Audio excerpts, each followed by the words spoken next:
So I'm just going to start by doing an introduction because many of you are joining us today and you're probably very interested. And I did ask for a second how many of you have ordered the book. And I've got my back screen on, so obviously it gets lost in the image. You can see Tim and Tyler have the book there. This is I find that Therefore Choose Life to be really an excellent book. I think it's very well written. Not only and he doesn't in the case of Tyler's book here, he's not just getting into the issues of euthanasia, which are very important to all of us on this call today, but his personal experiences, his homelessness, his experiences in life in general. And I find that this book is a very honest book, and I was really sort of pleased by that. In some ways, it's surprising how many people today write in such an honest way as Tyler has written. It's not as common as we think. But that's the first thing I want to say. I think this book is very excellent in how it's written, and I'm really pleased with it. But also, I think it's important because of the experience, somebody's experience in life. And this is an experiential book, which makes it very good because a lot of us have experiences, maybe not the same as Tyler's, but we have different experiences in life, which make our own stories to be of benefit to others, right? We are able to help others, discuss things with others. We can make a difference in others' lives simply by, talking about our experience. So Tim, basically, and Tyler, Tyler, can you bring us back to that time in January? Actually, obviously, it started before January when you were homeless. I don't. That's probably not a nice thing to talk about, but it's a reality. And thinking of death. Okay, well, I had been experiencing homelessness on the street for several months. I was exhausted, I was malnourished, and the cold had broke down my spirit. And I had been writing letters to the editor of It Really Matters, Dave Dawson, throughout that winter, talking about the scarcity of resources and the challenges people experiencing homelessness face. And exhausted and at my wits' end, with my spirit totally shattered, I had gone to my hospital in Aurelia and I had applied for medically assisted death. And what had happened was I spoke to the editor of It Really Matters, Dave Dawson. I had told him about my decision, and we both agreed that it would be good to run a story on it. And I did so with the hopes of shedding light on the homeless plight in Canada. And unbeknownst to me, the article went viral. Yeah, I saw the article, as you know, and it actually touched me, Tyler, because I read into the article that you were in a very difficult place and needing support, and you had lost hope. That's how I read into the article. I don't know if I was completely accurate in how I felt, but you might want to comment more about that sort of thing.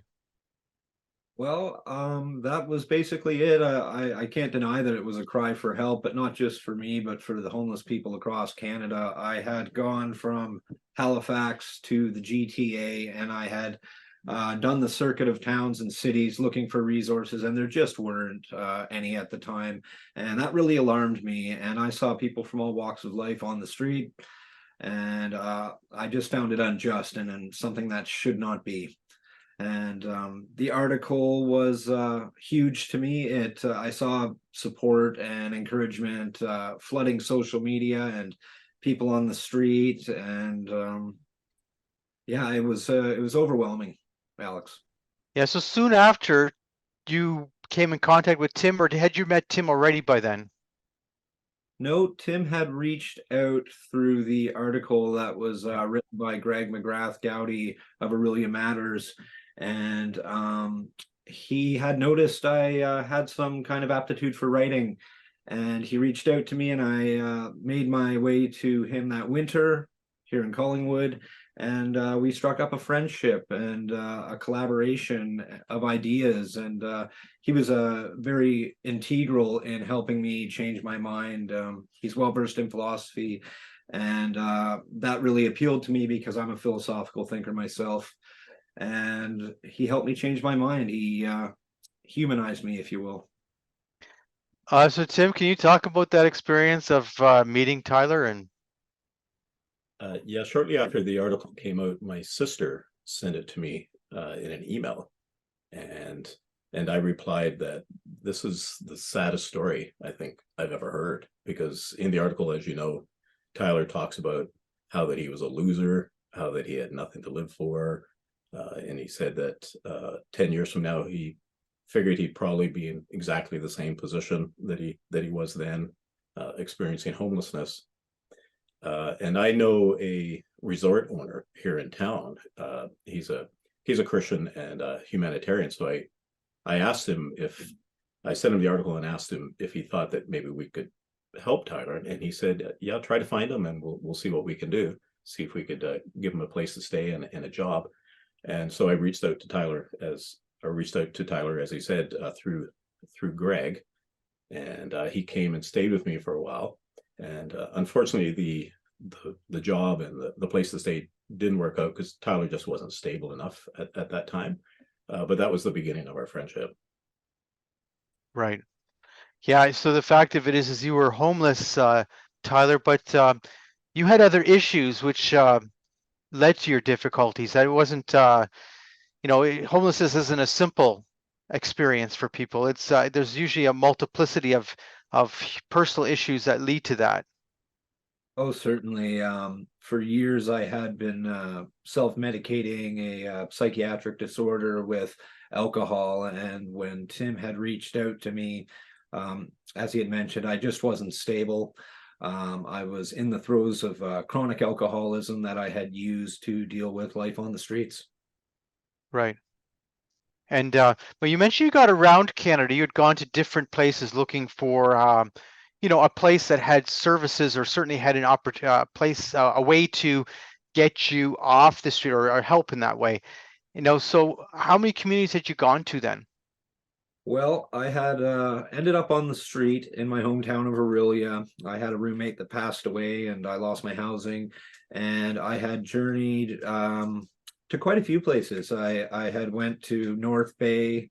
I had gone to Victoria Harbor, and then I went to Halifax for several months. There was no resources there, so I came back. I ended up in Toronto. No resources there. I went to Oshawa, Hamilton, and then I did a roundabout and ended up in North York. And I was looking on my phone at the whole time, and there were just no resources anywhere. It's actually quite frightening, and it's still Yep. going. Yeah, and this is very serious. I recognize that we don't have resources. I'm not saying that in the past things were wonderful because we had an institutional model in the past which may have had its own problems, but there were at least some places, there was at least something to help people in the past. But certainly it doesn't seem to exist now, and where it does exist is so minimal that it can't deal with the level of homelessness that we have. Well, and the resources that are available are certainly not ideal, far from it. Right. It's one thing to talk about how brutal homelessness is, but you look at things in Canada like low income housing, they're Yeah. often saturated with drugs and violence. And in my experience, especially in Halifax, I had gone to soup kitchens, clothing donation places, tried to get into shelters, and they were extremely violent, extremely brutal. Yeah, and the resources that were available were just you couldn't take them anyway. So you were experiencing a situation of hopelessness. This is basically the situation. You were just feeling there was no more reason or purpose to live at that point. Yeah, I had been experiencing homelessness on and off for 14 years. And like you said, a long time ago, there were sheltered beds. Soup kitchens were manageable. We had a model that kind of worked. And in the last five, maybe, yeah, about 5 years, there's just a scarcity. There's just nothing there. And getting off the street is more complicated than just get a job, get a place to live. It doesn't work that way. Like I said, low income housing is another issue altogether. So how did because I remember we had lunch and you were pretty pretty challenging of me that day. Yeah, not But that was okay. That was okay. How did Tim, was it through friendship or how did Tim bring you around to feel that there was hope in life? What were the things that were most important in that that time frame that brought you from feeling hopeless and that death was an answer to feeling that death is not an answer and that in fact there is hope? Well, in stark contrast to how I was treated on the street, I think the heart of how Tim turned me around was I wasn't judged. And on the street, you are constantly judged. There's so many stigmas. And he basically made me feel human again. And the friendship was genuine, and he established trust. And when you're on the street, you lose all that. You Yeah. become invisible, and you don't feel like a member of the human family anymore. And luckily, he just was the right person at the right time, and we've been friends ever since. And he's been working closely with me, getting me back on track. Yeah, he actually cares. That's exactly it, and it's genuine. That's right. Yep, you said it. Yeah, absolutely. And I'm just going to say to people that, we have a helpline that is actually run by Compassionate Community Care. And so, in my experience, we've had quite a few calls from people. Most often, of course, they have a significant health issue. I mean, they're terminally ill or they have an issue, a condition which would lead to terminal illness, but they're seeking death and they're calling because some friend has told them they should call us and they discuss their issues. Most often, I have found that it is hopelessness that makes someone want death. It seems to be almost universal that when you talk about all the issues that they're experiencing, and some of them are significant, like there could be serious health issues that certainly affect me emotionally when I'm talking to them. But when it comes down to it, you actually discuss, well, why would you actually want this? They seem to come back with almost every time. I think it actually is every time now with, I feel that I have no meaning or purpose in my life. I feel that there's no reason to continue. That's what I'm getting. That's what I hear. And Tyler talks about the same thing. Um, Now, Tyler, recently there was a conference in Victoria, BC, and Tim might want to comment on this too, because there was a conference in Victoria, BC, and that conference was on the fact that we're going to be bringing in euthanasia for mental illness alone starting in March of 2024. Now, just so the listeners understand, we already allow euthanasia for mental illness in Canada. You have to have another condition also, is what they would say now. You can't have it for mental illness alone. Nonetheless, mental illness might actually be driving the decision for a lot of the people, right? Nonetheless, in that discussion at that conference, the issue of addictions came up, and it was decided at this conference, which was sponsored by our federal government, that yes, addictions are for some people a form of mental illness. Therefore, they would qualify for medical aid in dying. I think maybe Tyler should comment on that because he has experienced not only homelessness but addictions. Well, Alex, I totally disagree. Even for the mental illness aspect, I mean, how can somebody's judgment be considered good enough to consent to euthanasia when they are mentally ill, like I am, and other people? And same with addiction. Your mind is not in the right place when you are in active addiction, or your mind is fractured by years of addiction. So my question is simple: how can you deem their judgment fit to make that decision?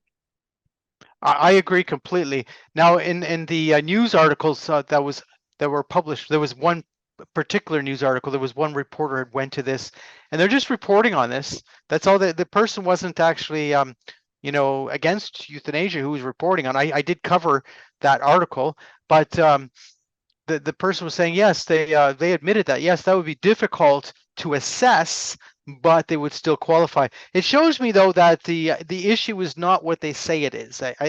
It's the fundamental disconnect between this concept of someone, because they said that euthanasia was sold to us as to eliminate suffering. It was about freedom, choice, and autonomy, and elimination of suffering. That's how we were sold this in the country, and really it's not about that.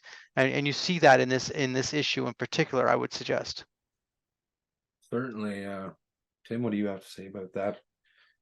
Yeah, I would say that with Tyler, that they're just not in a position to give informed consent because they're not in a rational state, and as such, it's coercion. It's not a result of Right. their choice. It's a form of coercion. I would agree with you completely. Now, I'm going to comment about something else, and that is your writing style, Tyler. Your writing style is very actually engaging. You're very descriptive in your writing style, and it's and I commented before we started that Tyler's writing is very different than mine. Like I'm more meat and potatoes. It's like I just sort of explain things, have some quotes, bring it together. It's sort of like there you go. You can go back to the original links to find the original articles, and that's all fine. Whereas Tyler's quite descriptive, quite. So I was sort of saying that was this something? Have you done a lot of writing in the past also? Then, like, did you write poetry? Where it was writing a thing for you, or? My dad was an avid writer of fiction and poetry. He was never published during his life, but the seed was with me from childhood. I used to write stories on an old electric typewriter, and I had tried my hand at writing a few times in the past. It never really panned out. But my writing style is just me telling the truth as I see it. And I've gotten good feedback. I've got not so good feedback. It's just something that's always been a part of me. And actually, I'm one of those guys who writing helps me think. And Yeah, that's kind of my style. Like I told you before we began, it's kind of a stream of consciousness thing, and it's just me telling the truth, Alex. yeah. I encouraged Tyler from the beginning of the book to be brutally honest, to even talk about things that were embarrassing to himself. And I said, if you do that, then people will know you're telling the truth, because people don't tend to reveal things that are embarrassing. And I think that's what a lot of people like about the book. It's very transparent. And in fact, there's one chapter called "Welcome to My Nightmare." After he wrote it, Yeah. and then I edited it, and he read it over, and he said, "That is so humiliating." And when we were going through the final stages of the book, he couldn't even bring himself to read that chapter because it was so humiliating. But I think people will appreciate that about the book. They know that he's being very honest. Well, as I said to Tyler, I said most people would not have written such things, or certain things they would have just edited out later. They might have written it as they were writing the book and then later edited it out because they would have felt that, well, I don't want to say that anymore. But I'm glad you did it, and I'm going to ask you another question. Are you going to continue writing? Yeah, I would like to. Like I said, it's a therapeutic exercise for me, and it was a lot of fun working with Tim on this book. And I seem to think better when I write. I seem to state my case better when I write, and that's why I wrote so many letters to the editor of Aurelia Matters. Couple in Collingwood today. I had written pamphlets and stuff in East Vancouver years ago when I was out there, Yeah. and it's something I do. And yeah, I would love to touch more on the issue of homelessness, definitely, through writing. Yeah. Especially as that's such a fundamental issue right now. Sorry, Tim, I interrupted you. Go ahead. I was just going to say, interestingly, Tyler just discovered a book that he wrote about 10 years ago, and that he thought he had lost, and he just discovered it again about 3 weeks ago. So maybe Tyler could share a little bit about that. Yeah, it was a similar manuscript that I had written in 2012 over about 4 or 5 months. And I thought I was locked out of an old email account. And anyways, I grabbed a new cell phone recently, and that email account was on that phone. So it's pretty much a finished document, except I wouldn't publish it in its present form. But it's basically another story of my journey across Canada and being on the street, and my upbringing. And yeah, we're hoping to explore that and get into that a little more. Good. Now, Barbara just wrote a comment on the chat. Tyler wrote this book not just for himself, which I agree, but to help others regain hope and also affect social change. And you know Barbara well. That's I agree, because this is certainly having that effect. Does anybody have any questions for Tyler? Because if you unmute yourself, or you can send me a message in the chat. Jane Brownwig wrote, "Congratulations, Tyler, on writing a book with so much honesty. Can't wait to read it." I don't know if you've ordered it yet, Jane. If you have, We're sending out books. Tyler had the desire to write a book, but no opportunity to do so. This is again from Barbara, until he met with Tim. That's exactly it.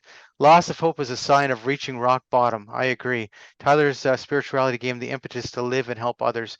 Thank you. I agree. And of course, Charlene wrote here, beautiful, Tim, that you humanized Tyler. Yes, that was beautifully said. Tyler, you are a human being and deserving of dignity. Absolutely. We need actually a lot more witnesses like Tyler. There's a kind of pandemic of homelessness in Toronto. Well, I do walk in to the court sometimes because I'm a court interpreter, and I see a lot of homeless on university.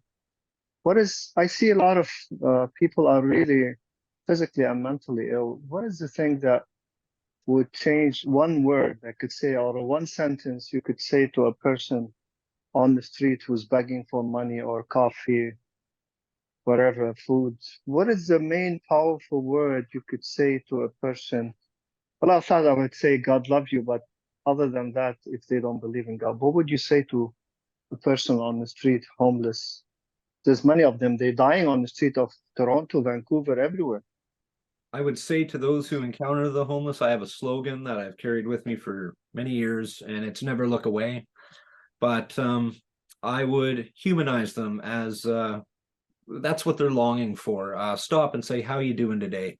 And don't just ask mechanically, really ask how they're doing, and take an active interest in them. And that can sometimes bring people back to life. It can be the miracle that saves them from another day on the streets. Just don't walk by and ignore them, even if they are acting erratic. Just show that compassion, because everyone's got it in them.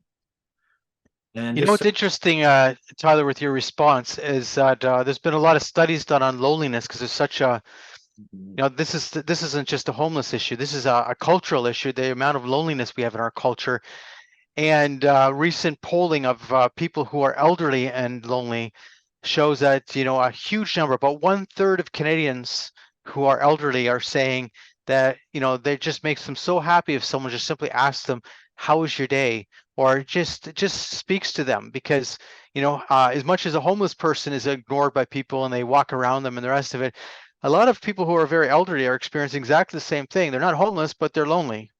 They have no one who seems to want to talk to them. Mm-hmm. My daughter and I have been involved in a project called Humanizing the Homeless.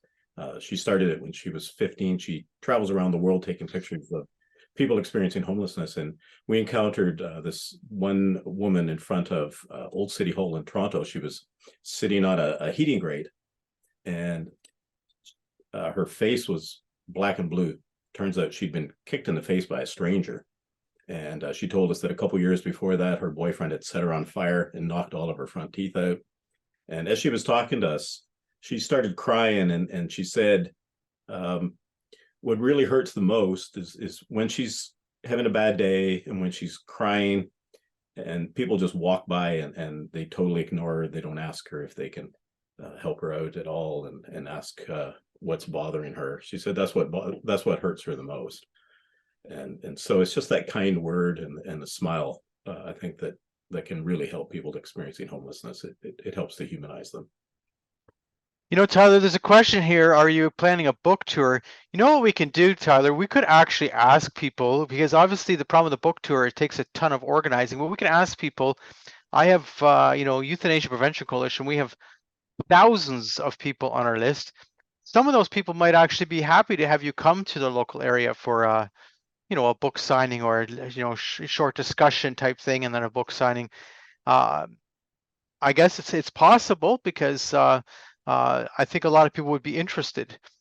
Charlene has a comment. Thank you, Tyler, for that comment about saying how you're doing. I guess I go down to Toronto often, and I always kind of feel that line's a bit trite, because clearly they aren't doing well. But from somebody that's lived that, I really appreciate that, and I will try it. I think you are an amazing human being of what can be done with somebody by your side. And thank you, Mr. Denbach. I think many churches would actually love to hear you speak on the issue as somebody that's lived it. that 5 minutes of talking to somebody who's either elderly or homeless makes all the difference in the world.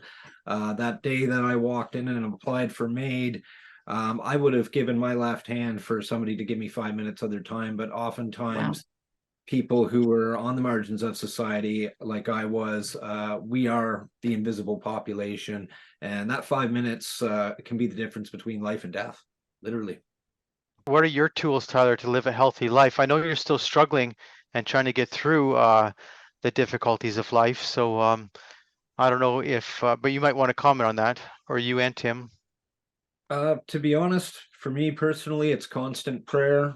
I get a lot of strength from reading scripture. I've carried it in my back pocket for years, especially when I was on the street, and it gave me the strength to put one foot in front of the other. Psychiatry is great, but unfortunately, modern psychiatry, I find, doesn't address the spiritual dimension of patients, and I'm a very spiritual person, so that's the tool that gets me through. That's the tool that's always got me through, and that's what I'm going to continue to practice. There's someone asking about the medical system. What kind of support did you receive from the medical system to help you? Very little. I watched that change over years as well.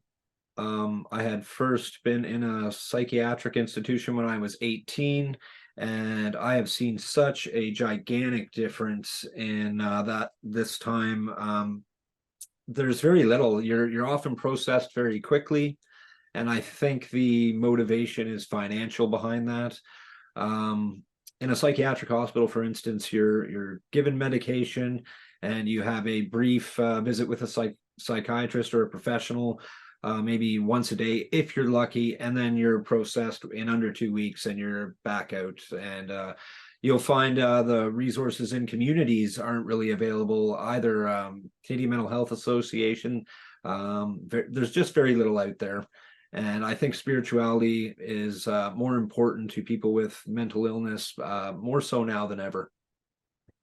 Barbara was wondering if you can do an audiobook for those people who either have sight issues or can't read. Yes, actually, that's in the works right now. We've been talking about that recently, and it'd be my pleasure to do it. I would love to do it. I understand that a lot of people just don't have the time to read. They're on their way to work in their car or whatever. Yeah, so an audio book is in the works. And of course, people ask how they can order your book. Well, they just have to call our office, or they can order it online.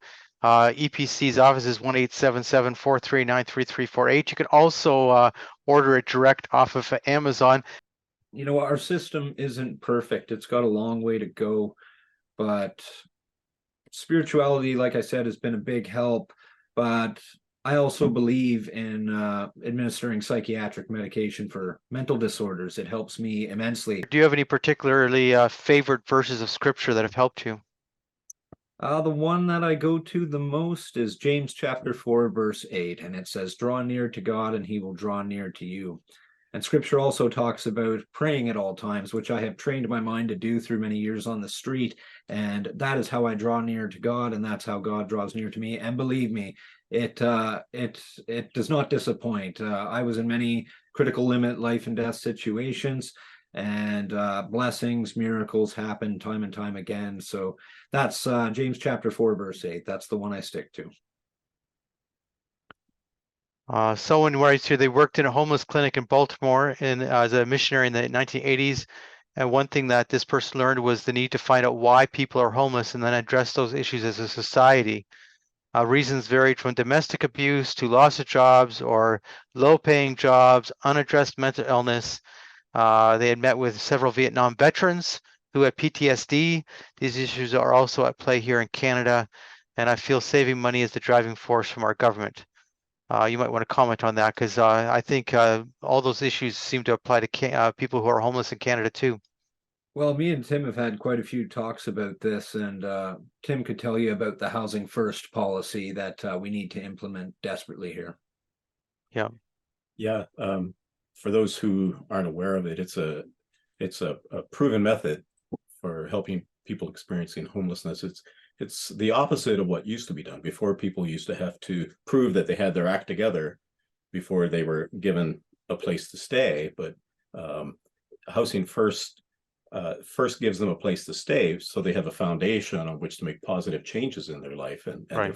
that this strategy is working. It's Finland as a country has implemented it very successfully. Yeah. Comment here in the Catholic Church in Florida that this person attends. They have a St. Vincent de Paul, which helps the homeless. Is there similar organizations in Canada? The answer to that would be yes. I don't know if they're as effective or if it's exactly the same as what's being done in Florida, but yes, there are organizations in Canada who do similar type work.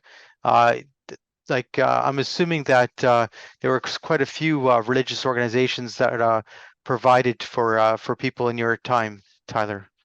Oh, definitely. A lot of churches and St. Vincent de Paul I've come across so many times in my travels for clothing donations, food outreach, listing of housing, and just emotional support. So that's a name that's popped up a lot in my almost 15 years of experiencing homelessness.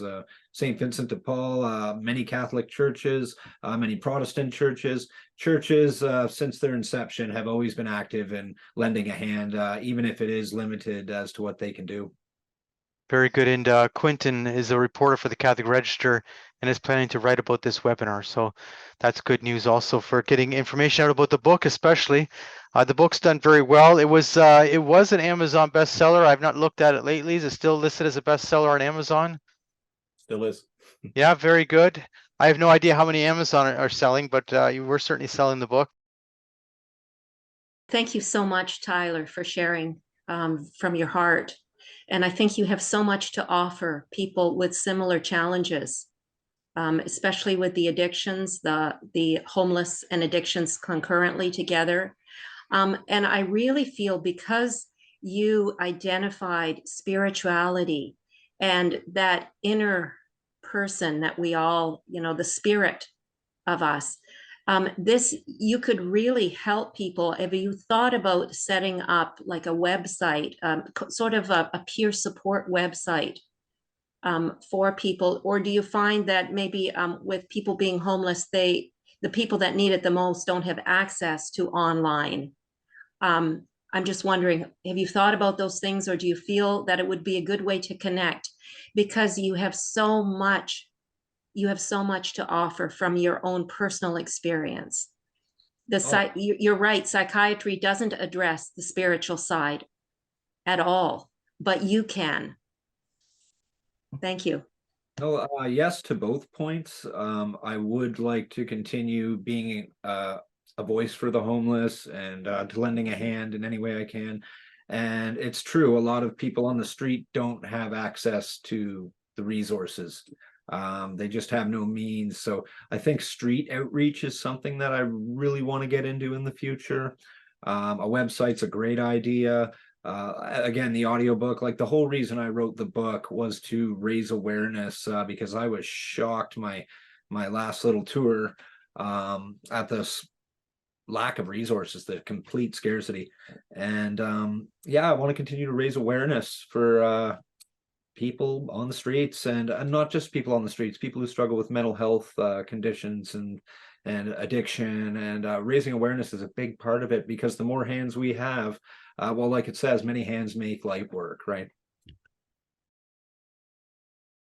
Euthanasia is a slippery slope. I was in Holland in the late 1990s, and I visited with 8 psychiatrists and doctors who all told us. I was with the head of the Canadian Association of Suicide Prevention, and everybody said it's a slippery slope. For example, there were doctors who would sign off on Friday, and another doctor would come in and find somebody. They need 2 people there for assisted suicide. You'd find another person who would say yes. A person would be euthanized so that the doctor could get the bed for another patient. Yeah. And I think that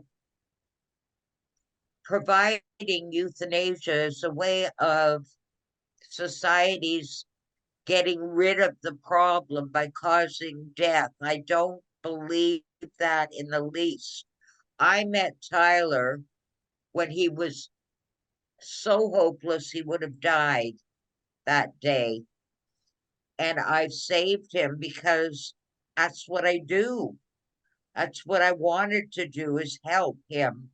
And then I found out he could write, he could play Puccini and Bach and Beethoven on his guitar, which had a string broken. And it was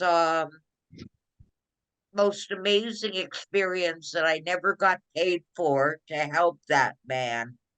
And then I lost touch with him when he applied for MAID, and my heart was broken. But I did it say through Facebook to Tyler, I understand your decision, but my heart was broken. And then when I found out that he changed his mind, because it wasn't a coincidence, there are no coincidences, he met Tim Dembach, who had the experience and the ability to help him write this iconic book. I hope it becomes mandatory reading in schools shortly, because it is a bestseller on Amazon. I'd like him to get a real publisher. And I want everyone to order it. I carry the book around. I meet strangers who look friendly when I'm walking my dog Benny, and they stop and they love Benny, and I show them the book, and they take pictures, and they go home, they order the book. Yep. So that's a way of promoting it. Just Yep. get it out there. There was a question here from Robert. Can you describe your writing process? Well, actually, the way we did it for this book, Tim conducted a series of interviews with me. I was working during the day and I would return at night, and we would work till about 10, 11 o'clock at night. And it was a question and answer format that eventually became the book. Okay, well that's excellent actually. That works very well. And there was a few other questions there. Oh, there was a question about what your goals are now, Tyler. Well, my goals are to find long-term permanent housing, continue to raise awareness. I like having a day job, but advocacy is something I really aspire to. It's hard to look away once you've seen so many people on the streets and with mental illness and addiction. So that is a big part of me, and it always will be. I'm never going to look away, and I'm going to lend a hand in any way I can. But I just want to get myself back into stability and go from there. There's other questions here about housing projects. We have a housing project for the homeless here in New Brunswick called 12 Neighbors. It was started by a millionaire, Marcel Lebrun, and he is in the process of building 100 tiny homes for the homeless.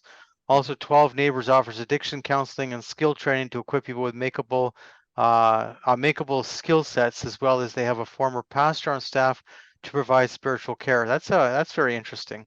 I've actually heard of that. I've seen a video of it briefly, these small modular communities.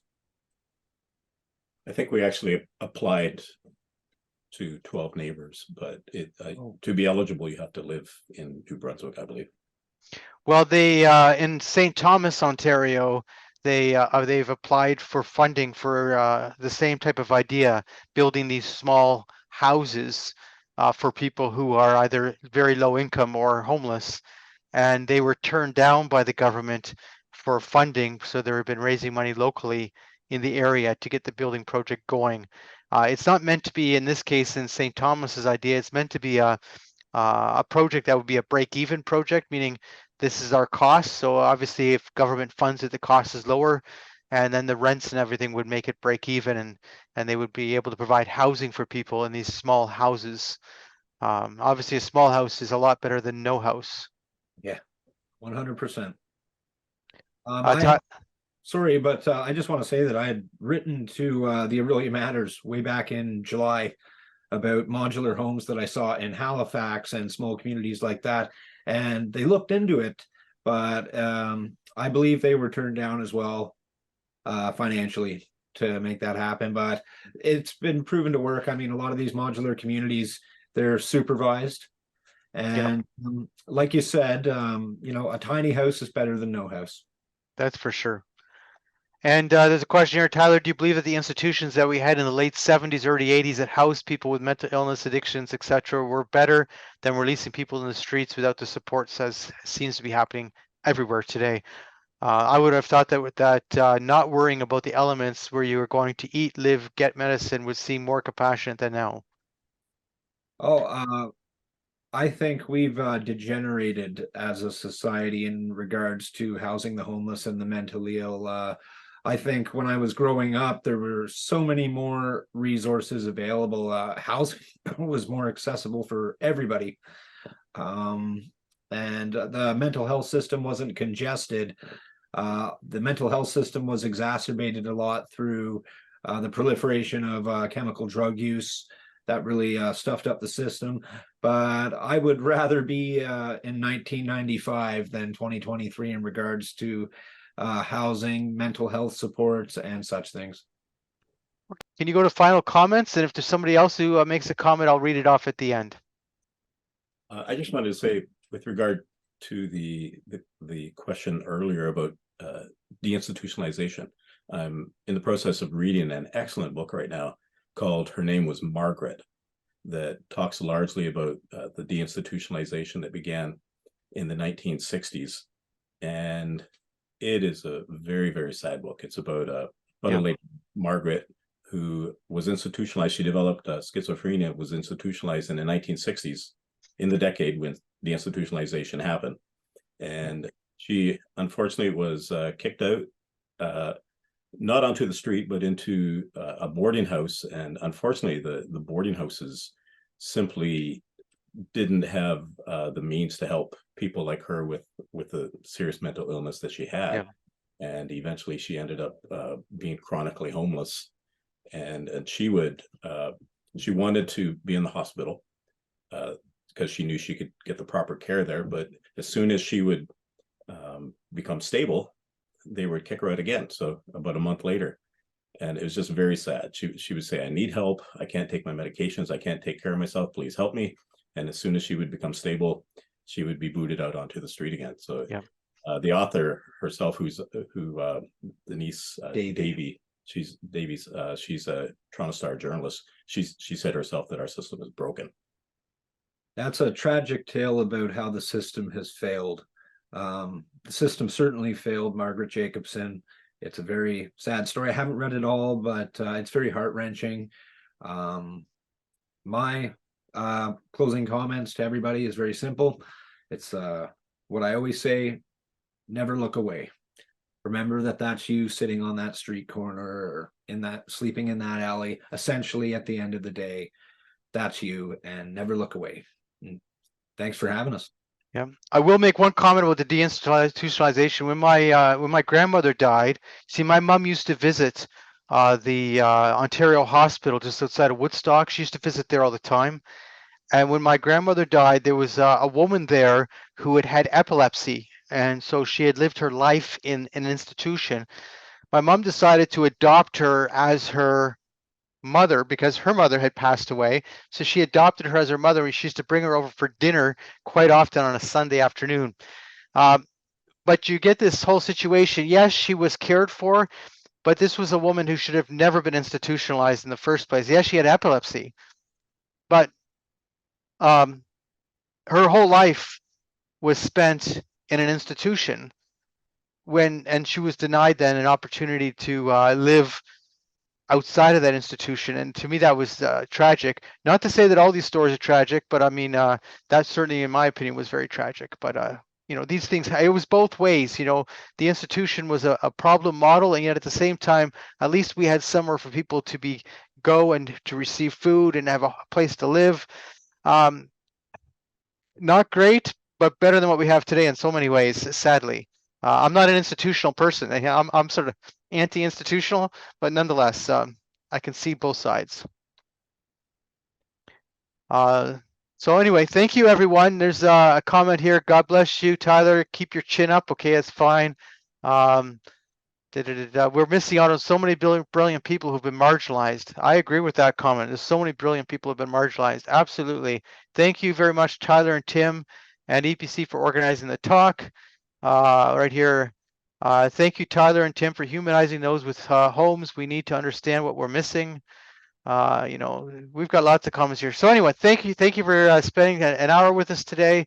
And we're encouraging you to buy the book. If you don't want to buy it off EPC, that's fine. Buy it off of Amazon. It's fully available and it's worth reading.